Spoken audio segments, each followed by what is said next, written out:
안녕하세요. 중소들입니다.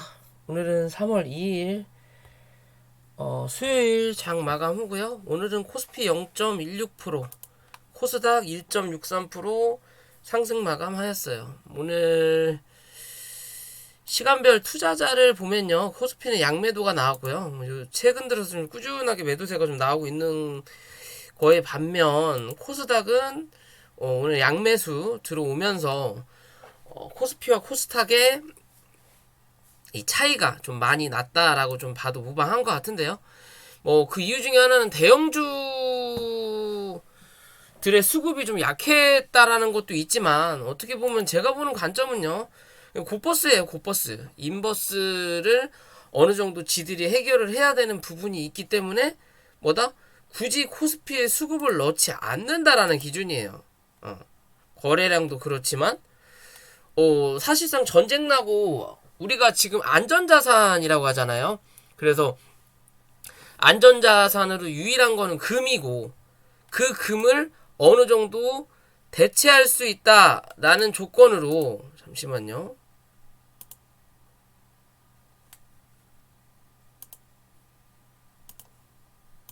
왜 이래고.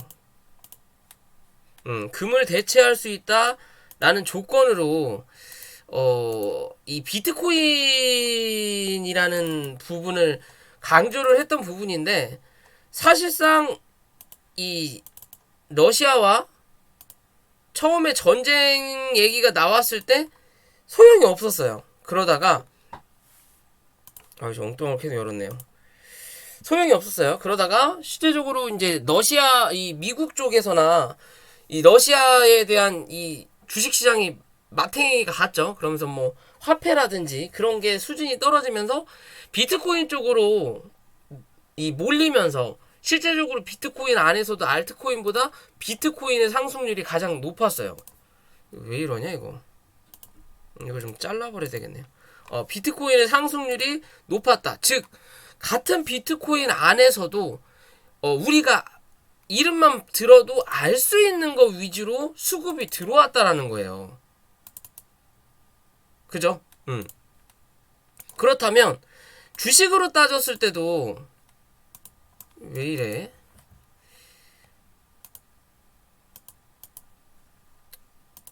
참.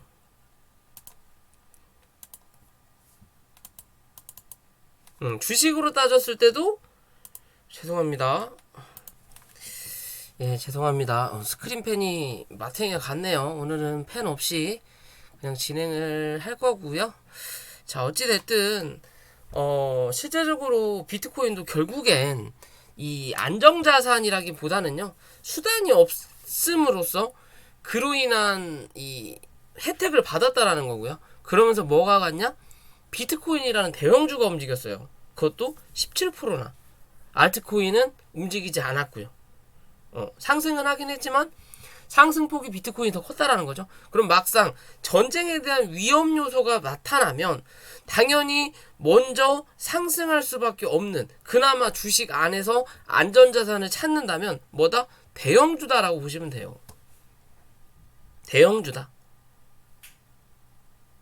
그런데 코스닥이 더 같다라는 거죠.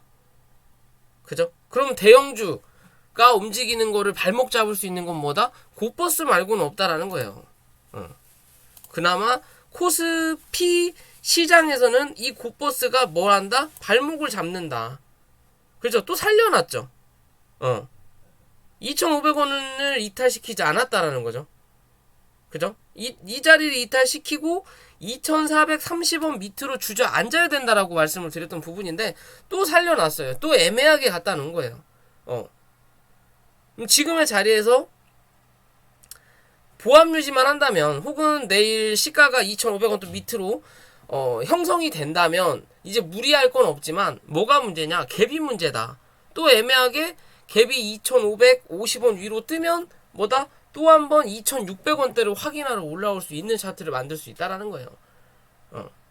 아직 이 전쟁에 대한 해결이 안 났으니까 1차 협상은 그냥 무의미하게 끝났다라는 거, 그냥 지들 하고 싶은 말 했다라는 거고, 2차 협상을 오늘 날짜로 한다고 했는데 될지 안 될지 모른다라는 거고요. 그죠? 협상이 이루어져 봐야 한다라는 거고, 뭐 그게 하루아침에 정리가 될 거는 아니라는 거고. 왜? 러시아도 피해를 많이 봤어요. 말 그대로 빠르게 처리하고 자기네들이 주도권을 잡을 거라고 판단을 했던 부분과 다르게 우크라이나가 강력하게 저항을 했다라는 거. 그리고 그 외에 이 우방 국가라고 하죠. 우크라이나 우방 국가, 뭐 미국, 유럽, 독일 뭐 그런 데서 제재를 강하게 하고 있다라는 거죠. 러시아에 대한. 그럼 이거에 대한 해결책이 있어야 된다라는 거예요. 말 그대로 니들이 사고 쳤으니까 그거에 대한 피해는 러시아 니들이 받아야 돼. 근데 그거를 러시아에서 인정을 할 거냐 말 거냐가 회담의 열쇠겠죠, 당연히.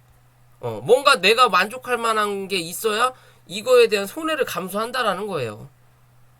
그죠? 그건 우리가 결정할 수 있는 부분이 아니다. 라는 거고. 어찌됐든 이 전쟁은 끝날 것이다. 라는 판단인 거고요. 또 뜬금포로 여기서 뭐 우크라이나로 하다가 열이 받아갖고 옆에서 말리는 애가 꼴보기 싫으니까 걔를 두드러 패버리면 뭐다? 지수는 주지 않는 거예요. 그렇지 않고서는 해결이 날 거다라는 입장으로 좀 보시면 되고, 그에 비해서 뭐 코스닥이 좀 더 강했던 이유는 뭐 그만큼 더 빠지기도 쉽다라는 거고요. 그만큼 많이 빠졌던 이 하락의 폭이 좀 더 있으니까 뭐 그렇다고 볼 수도 있고요.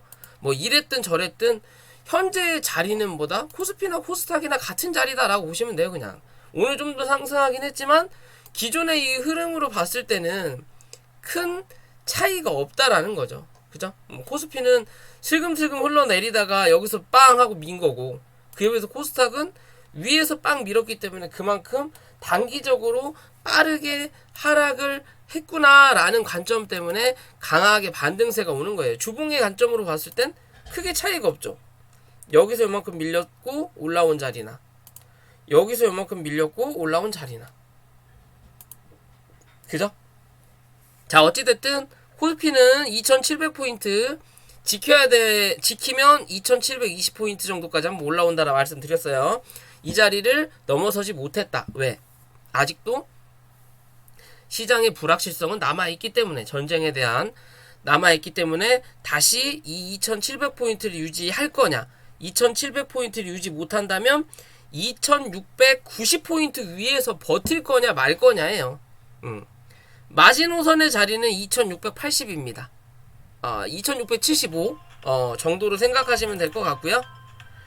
그리고 이제 코스닥으로 넘어와서, 그에 비해서 코스닥은 이 890포인트를 일단 넘어섰어요. 넘어섰으면 이제는 915포인트까지 열려 있다라고 보시면 될 것 같고요. 우선적으로는 이 915와 현재 자리의 중간값이 901포인트에서 904포인트 정도가 나오는 자리거든요. 그럼 결국엔 뭐다? 지금의 자리에서는 904포인트를 넘어서느냐 못 넘어서느냐의 관점이에요. 904포인트가 기존의 이 음봉의 중간값 정도다라고 말씀을 드렸죠. 904에서 905포인트 정도 되겠네요. 이 자리를 넘어서야만이 뭐다? 다시 한번 이 상단의 박스권으로 들어올 수 있는 관점이다라고 보시면 됩니다. 쉽게 보면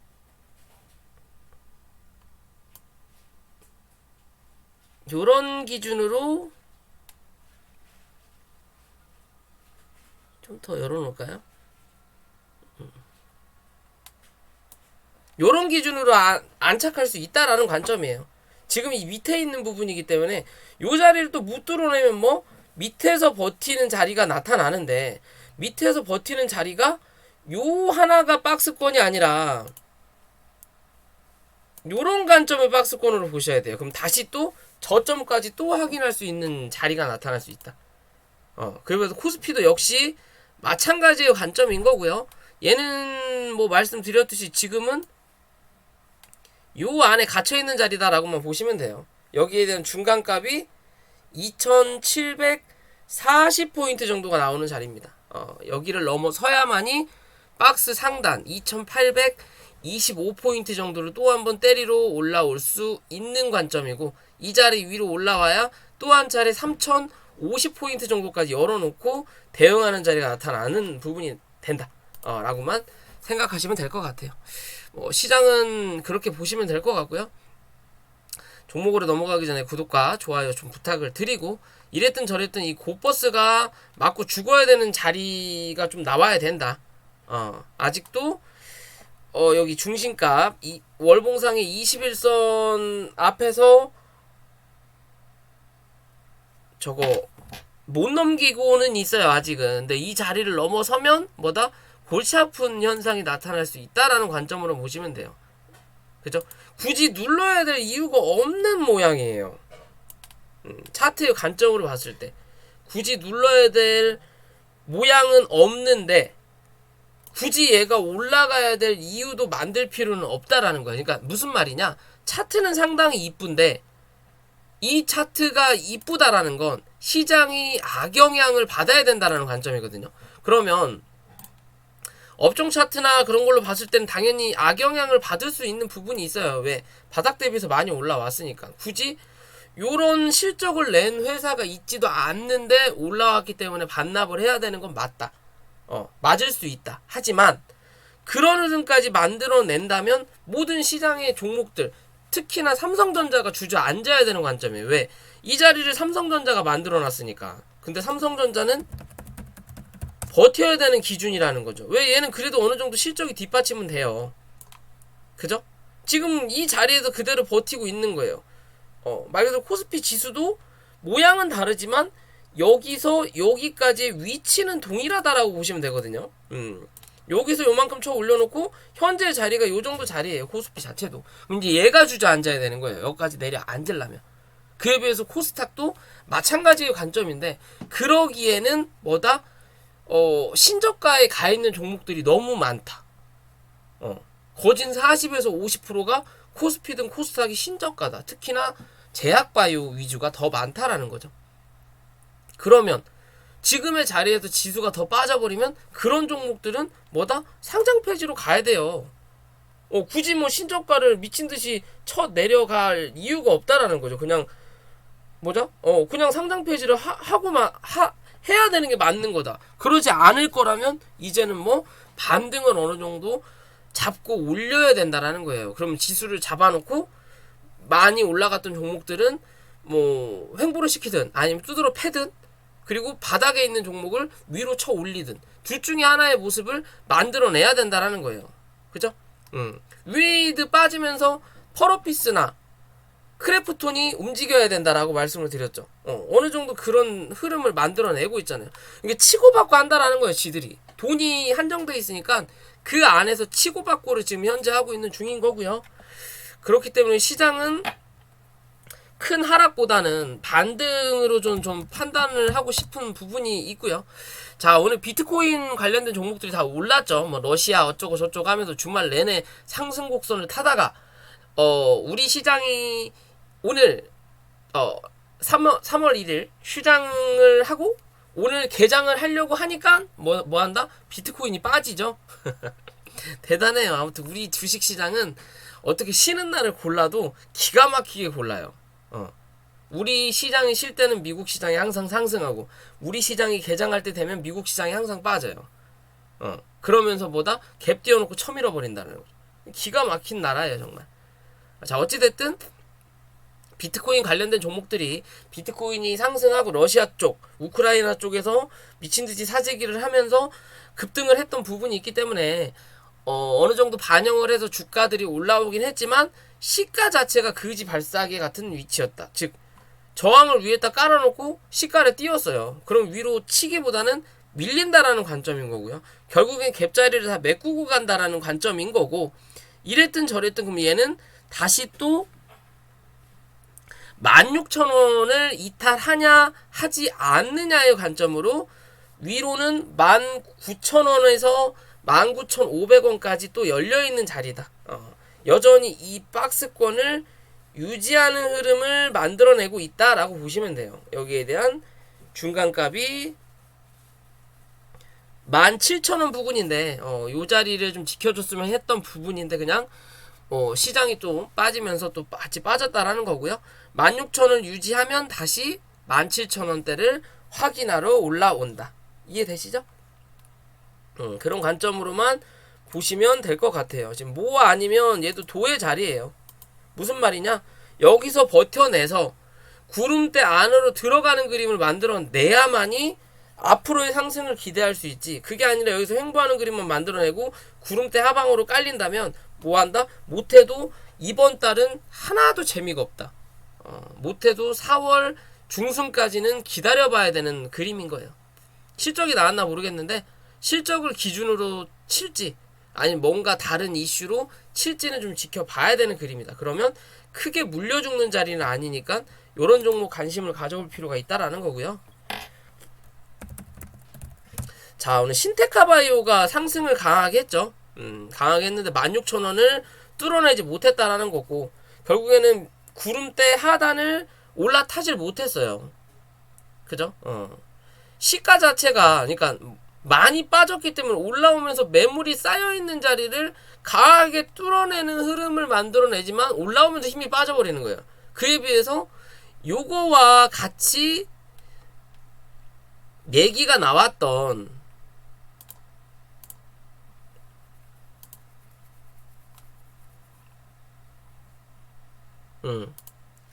카이노스메드와 뭐 공동개발 어쩌고 저쩌고 했는데 가벼운 카이노스메드만 상한가를 갔어요. 신테카 바이오가 따라가다가 결국에는 힘이 빠져서 붙였다. 결국에는 올릴 생각이 없었다라고 보시면 되겠죠. 그만큼 얘는 가벼워서 그럴 수도 있고 바닥 대비 고점 대비해서 많이 빠져서 그럴 수도 있어요. 그죠? 얘도 신저가를 갱신했던 종목이죠. 그러면서 시장에 전혀 관심이 없으니까 짧은 시간 안에 적은 금액으로 상한가를 붙였다. 그럼 내일 갭이 어디에서 뜨느냐에 따라서 흐름이 달라진다라는 거죠. 그죠? 얘는 갭이 2,950원 위에서 뜨면 한 번 더 상한가를 기록할 수도 있는 입장이 될 수 있는 차트의 모양이다라고만 보시면 돼요. 그 부분까지 갔다가 윗꼬리를 달더라도 그런 흐름에 비해서 신테카 바이오는 애매하게 끝났다라는 거고요. 그죠? 그 자리가 대부분 저항의 자리예요. 저항의 자리를 뚫어내지 않았다라는 거예요. 굳이 올릴 생각이 없다라는 거고, 그러면 내일 이 카이노스메드가 아침에 빠르게 상한가를 갔기 때문에 걔가 움직이지 않았기 때문에 얘한테 수급이 붙을 거라고 좀 판단을 했던 부분도 있었는데 그러지 못했다라는 거고요. 그럼 내일 이 카이노스메드가 움직임에 따라서 얘도 어느 정도 같은 방향으로 상승의 흐름은 끌고 갈 것이다. 그 상승의 흐름이 15,500원 위로 안착을 하느냐 못하느냐가 중요한 관점이다. 안착을 한다면 다시 16,000원에서 17,000원대를 확인하러 한 번 더 올라올 수 있다라는 거고, 그렇다면 수급이 한 번 더 붙을 수 있는 관점이라는 거고, 그렇지 못하면 뭐다? 당분간은 또 밑에서 움직여야 되는 자리예요. 지금 뭐다? 이 단기적으로 상승을 해놓고 결국엔 이 안에 또 갇히는 거예요. 뭐 어떻게 보면 요렇게 하나의 박스가 있고요. 그리고 요렇게 하나가 있다라고 친다면 어디 갔나? 요렇게 하나가 있다라고 치면 요 안에서도 요렇게 중심값을 또 이렇게 잡아놨거든요. 요런 관점으로. 그죠? 여기와 여기 큰 자리, 여기 큰 자리. 그럼 여기에 대한 중간값은 일단은 버텼어요. 그러면 뭐 해야 돼? 얘가 못해도 13,700원은 이탈하면 안 돼요. 종가상 13,700원 이탈하면 뭐다? 나가리다. 결국엔 또 이 박스 안에서 갇혀서 횡보하면서 구름대 하방으로 횡보할 확률이 높다라고만 보시면 돼요. 그렇지 않고서는 뚫고 나가야 된다라는 거. 못 뚫으면 횡보, 뚫어야 그 다음을 노려볼 수 있다. 못 뚫으면 관심을 가질 필요가 없다라고 생각하시면 되는 부분이에요. 이해되시죠? 그렇게 보시면 되고요. 자, 오랜만에 KPM테크가 움직였죠. 그죠? 바닥을 찍을 만큼 찍었다라는 거고, 그죠? 여기 기존부터 여기서 영상을 말씀을 드렸었죠. 800원대, 많이 밀리면 뭐 700 어쩌고 저쩌고 말씀을 드렸던 부분인데, 바닥을 만들고 옆으로 이제 횡보하는 그림을 만들어내죠. 그러면서 저점 갱신을 시간의 단일가는 하지 종료되었습니다. 않기 때문에 슈팅이 한 번 더 나온다라는 거고요. 오늘 뭐 무슨 이슈가 까지 있었는지까지는 뭐 확인해 볼까요?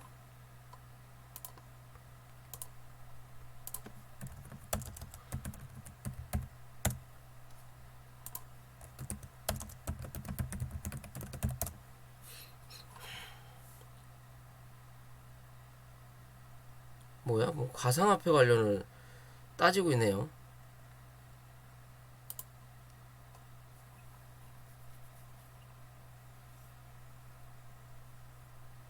별 내용은 없네요. 그냥 별 내용은 없고 3월 첫째 거래 날이 됐으니까 월봉이 바뀌는 달이라는 거죠. 그래서 한번 쳐준 거예요.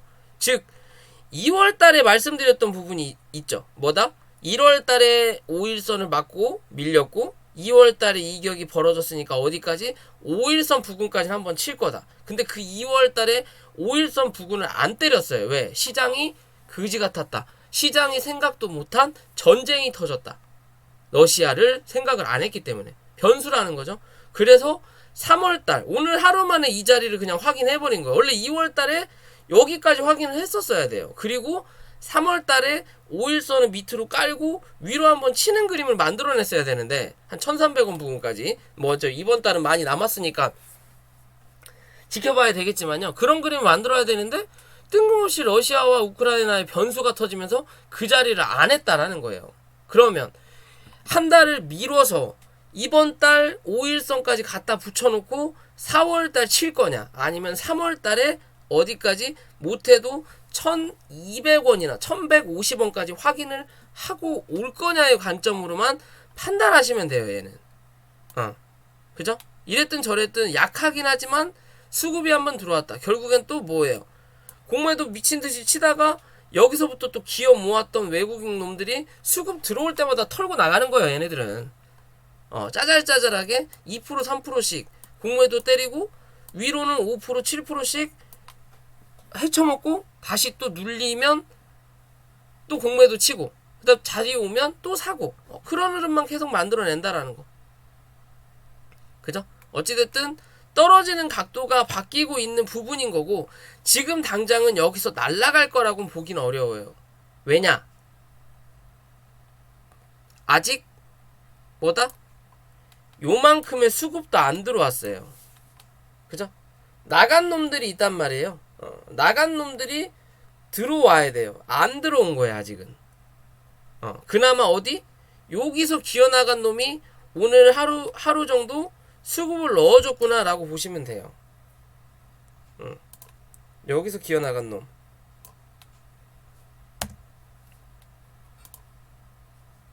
그죠? 수급 비슷하죠? 여기서 기어나간 놈이 좀 들어온 거예요. 그러면 이제는 다시 800원대를 유지할 거냐만 체크해라. 그 자리만 유지하면 시간은 걸리겠지만 이랬든 저랬든 한 번 정도 1200원대까지는 확인하러 올라올 거다. 거기서 뭐한다? 방향을 잡을 거다. 단기적으로 빠르게 쳐 올려서 2000원까지 갈 거냐? 아니면 갔다가 1000원 위로 횡보하는 그림을 만들 거냐? 1000원 밑으로 횡보하는 그림을 만들 거냐? 이해되시죠? 그냥 그런 관점으로만 보시면 될 것 같고요. 뭐 덩달아서 텔콘, RF제약도 같이 움직이는 관점이고 월봉 모양이 똑같아요. 어차피 5일선에 갖다 붙여야 되는 그림. 그죠? 여기서 확인을 못했기 때문에 마찬가지의 관점인 거고요. 텔콘도 마찬가지의 관점인 거고 텔콘도 못해도 요 이상의 거래량 한 번 정도 들어와야 돼요. 그래야 시작을 알린다라고 볼 수 있는 거고요. KPM테크가 가다가 마니까 얘도 가다가 마는 거예요. 그리고 얘 같은 경우는 이제 밑으로 열려있는 자리가 단기적인 관점은 2150원인 거고요. 길게 보는 관점은 다시 또 2000원을 유지하냐 안 하냐만 체크하시면 됩니다. 모양이 똑같다라는 거. KPM과 텔콘이 크게 차이가 없다. 여기까지만 하더라도 모양이 달랐던 부분인데 그죠? 여기서는 누르면서 내려 앉으면서 들어왔고 여기서부터 강하게 밀렸고 그에 비해서 KPM테크는 여기서는 올라가는 부분이었죠. 텔콘하고 전혀 다른 모습을, 즉 텔콘보다는 KPM이 대장이다 라는 걸 보여주다가 뭐다? 쳐밀릴 때는 KPM이 더 강하게 쳐밀린다라는 거죠. 왜? 위로가 아니라 밑으로 키 맞추게 하는 거예요. 여기 올라갈 때 텔코는 눌렀으니까 강하게 안 쳐미는 거예요. 슬금슬금 쳐미는 거고, 그에 비해서 KPM은 위로 올라왔으니 여기서 강하게 쳐밀어버리고 여기서 슬금슬금 밀면서 결국엔 동일하게 맞춰놨다라고 보시면 돼요. 그냥 똑같이 쳐 빠졌다. 한 70% 빠졌나? 그런 관점으로 보시면 되니까요. 두 종목은 같이 보시면 될 것 같고, 자, 아직 이 천연가스, 그 다음에 석유 관련된 종목들이 여전히 움직이고 있죠. 오늘 움직이면서 오늘 좀 수급이 빠졌는데, 뭐 중앙에너비스든 또 뭐 있어요? 대성에너지든 오늘까지 또 갭이 떴다가 수급이 빠지는 부분인데요. 그에 비해서 이 한국석유라는 종목이 좀 눈에 들어와요. 무슨 말이냐? 기존에 이 영상을 찍었을 때도 분명히 있었는데 그 자리를 이탈시켰다가 바닥까지 내려앉고 다시 지금 올라가는 그림을 또 만들어내거든요. 그럼 다른 종목에 비해서 바닥 대비해서 올라온 자리가 아직 100%가 안 돼요. 이 밑에서부터 치고 올라온다면 250% 정도의 상승률이 나오지만 한 단계 올라왔다가 어떻게 보면 1차 파동을 만들어 놓고 2차 하락을 하고 3차 이 파동 자체가 100%가 안 된다라는 거죠. 그러면 여기서 요만큼 올라왔던 요 자리가 1차고 이게 2차라면 이 1차의 흐름이 이제 나온 거예요. 그럼 여기서 50% 정도는 더 열어둘 수 있는 관점으로 볼 수 있거든요. 만약에 이게 3파동의 기준이라면. 이해되시죠? 그러면 실제적으로 얘가 올라왔다가 갭이 안 뜨고 눌려서 강하게 쳤다가 밀렸어요. 그럼 여기서 누군가 털고 나갔었으면 여기서 갭 띄워놓고 밀고 주저앉혀버려야 되는데 대외적인 변수를 우리가 확인할 수 없으니까 또 여기서 수급을 살려놔 버린다는 거죠. 즉 이 자리가 없어도 되는 자리를 만들어버린 자리예요. 털었다라는 거죠. 누군가를 털고 여기서 한 차례 더 만들어 놓는.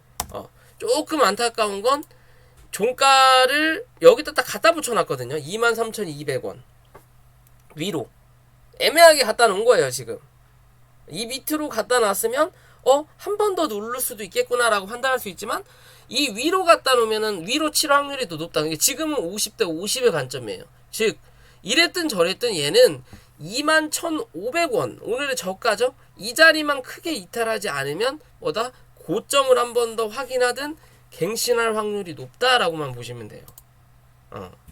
차트의 그림으로 봤을 때 그런 관점으로 쌍봉 정도는 한 번 정도 만들어낼 수도 있는 기준으로 판단을 하시면 될 것 같아요. 대신 기준은 21,500원을 이탈하지 않아야 된다. 이탈을 하더라도 다음날 빠르게 회복을 해야 된다라는 기준으로만 보시면 될 것 같습니다. 자, 오늘 영상 여기까지고요. 영상이 도움이 되신다면 구독과 좋아요 부탁드릴게요.